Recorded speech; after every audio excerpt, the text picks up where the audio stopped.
The moment he walked into the hall, I felt my breath hitch. I had seen him countless times before, during services, at rehearsals, but that day, something was different. His voice carried through the room like warm honey, smooth and commanding, filling every corner with melody and purpose. I tried to focus on the song sheet before me, but it was hopeless. My eyes, traitorous as they were, kept finding their way back to him.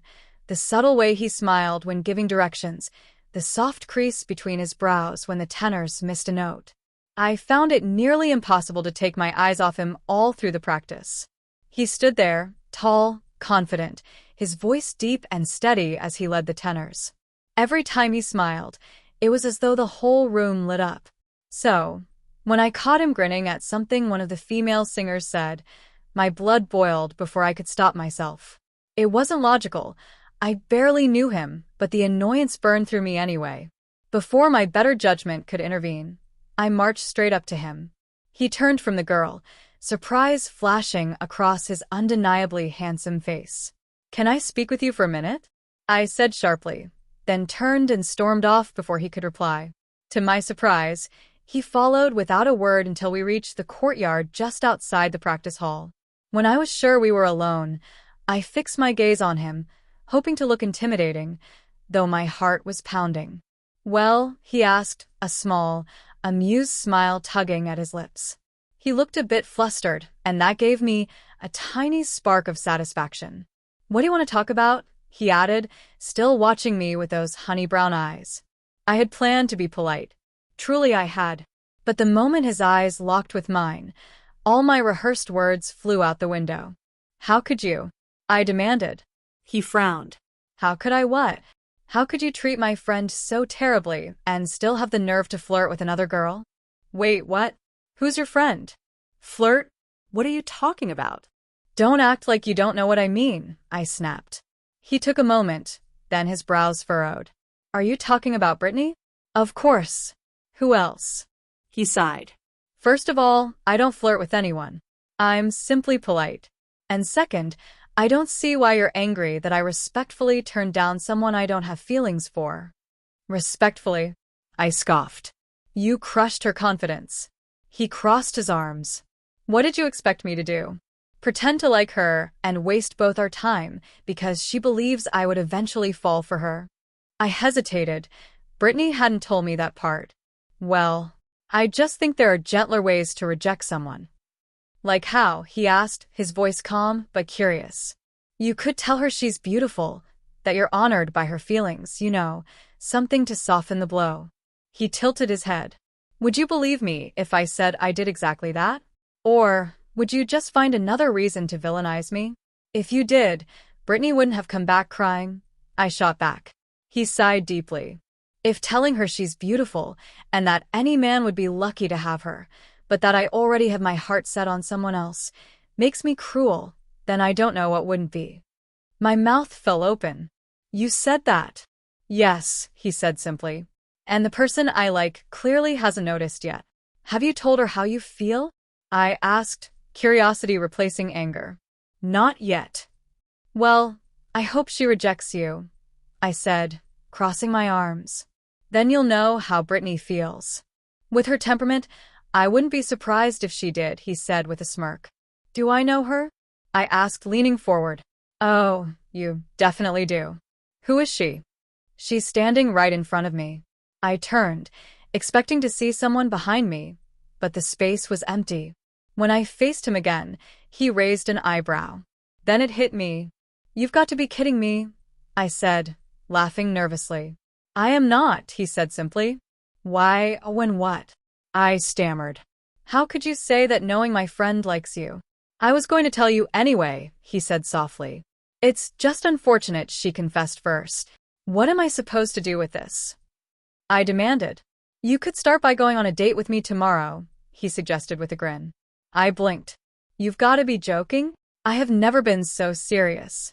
I mean, I understand that you might not like me very much, but you don't know me yet, so I ask for a chance to change your mind." "Firstly, I don't dislike you." I began carefully, my heart beating a little faster than I wanted to admit.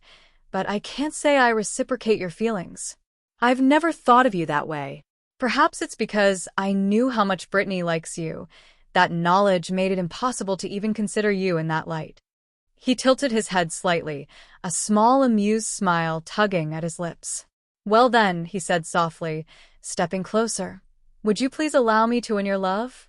Before I could think of what to say, he reached for my hand, his touch warm, deliberate. My breath caught.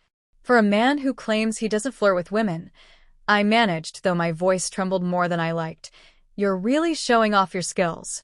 He chuckled, that calm, confident sound that somehow made my stomach twist.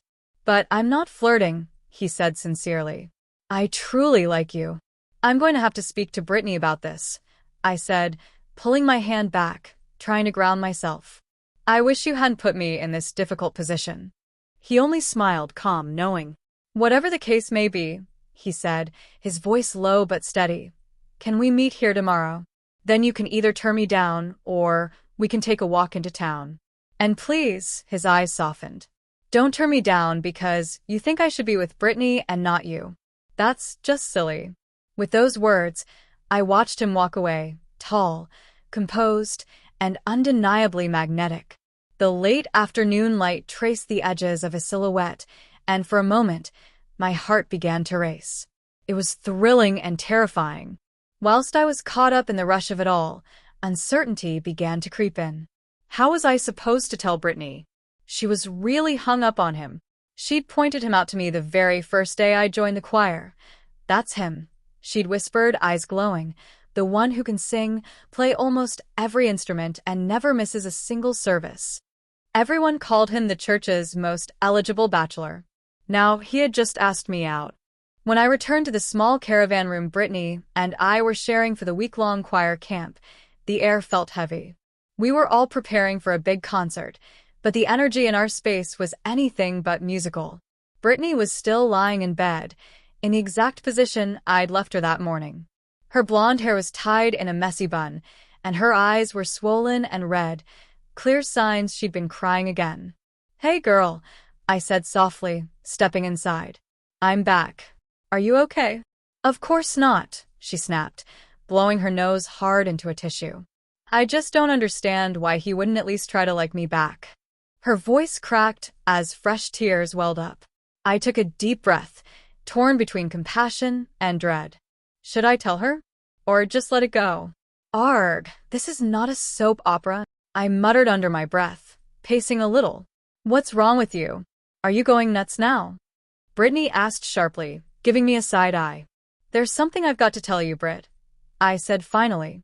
Please don't start with any of your encouraging speeches. I really don't want to hear it. I decided her attitude came from pain, so I ignored it. I think I need to tell you why he turned you down. She frowned, narrowing her puffy blue eyes at me. And how would you know that? Well, I began, guilt prickling under my skin. I was so angry at him for making you feel that way that I confronted him. Her eyes widened. Why on earth would you do such a thing? I know. I acted on impulse. I confessed quickly. I saw him talking to Teresa and thought, Teresa? Brittany interrupted, sitting up a little. Is she the one he likes? Then I have nothing to worry about. I blinked, unsure what to make of that. You knew he liked someone else? I asked. Yeah, she said, shrugging. He mentioned something like that yesterday, but I didn't want to hear it. I thought you said he rudely shut you down. Duh. Don't you think it's rude to talk about another woman when someone's confessing their feelings? Not if that woman is the reason for the rejection, I replied, arching a brow. Well, I thought it was absolutely demeaning, she cried, throwing her hands in the air. I began to doubt how truthful her version of the story really was. I just think Teresa's way too young for him, she continued, voice rising. She's still in university, and even though she's technically an adult, he's too old for her. He needs to realize how bad it makes him look, chasing after little girls. It's not Teresa he likes, I said exasperatedly, suddenly feeling defensive on his behalf. Oh, what a relief, she sighed. Well, who is it then? I hesitated, biting my lip. Are you telling me or not? She pressed impatiently. At that point, I'd had enough. He said he likes me, I blurted. She froze, eyes wide. It took her nearly a full minute to process the words, so I quickly added, he asked me on a date, too. What? Brittany yelled, springing upright. You? He chose you over me? Are you kidding me? I frowned, not liking her tone. First of all, he didn't choose me over you. He simply likes me, that's all there is to it. Second, what in the world do you mean by that? She gave a short, bitter laugh. I mean, look at you. Look at me. Why would he reject me for you? I stared at her, stunned into silence, but she wasn't done. I mean, you're okay, she said, waving her hand dismissively, but compared to me, you don't stand a chance. I mean no disrespect, but surely you know what I mean. I don't know what you mean at all, I said evenly. Please enlighten me. She smirked slightly, as if she were stating a simple fact. I mean, I'm what people usually call beautiful. Blonde hair, blue eyes. What else could a man want? You, on the other hand, she gestured vaguely, you're an acquired taste. With your dark skin and curly hair, I'm sure there's a man out there who'd appreciate that. Her words hit me like a slap, cold and unexpected. I stared at her, speechless, wondering how I'd missed this side of her before, this shallow, cruel part. Finally, I took a long, steadying breath and replied with calm clarity. Well, by your very own logic, he is that very man, the one who appreciates exactly what you call an acquired taste. Then I turned and walked out of the room, my heart heavy but certain of one thing. I was going on that date, regardless of how my so-called friend felt about it. That confrontation feels like a lifetime ago. I glance across the living room now where my husband, the same man who once turned my world upside down, is playing the piano while our 3 children dance around him. Sometimes, I still wonder how differently my life would have turned out if I'd chosen loyalty to the wrong friendship over listening to my heart.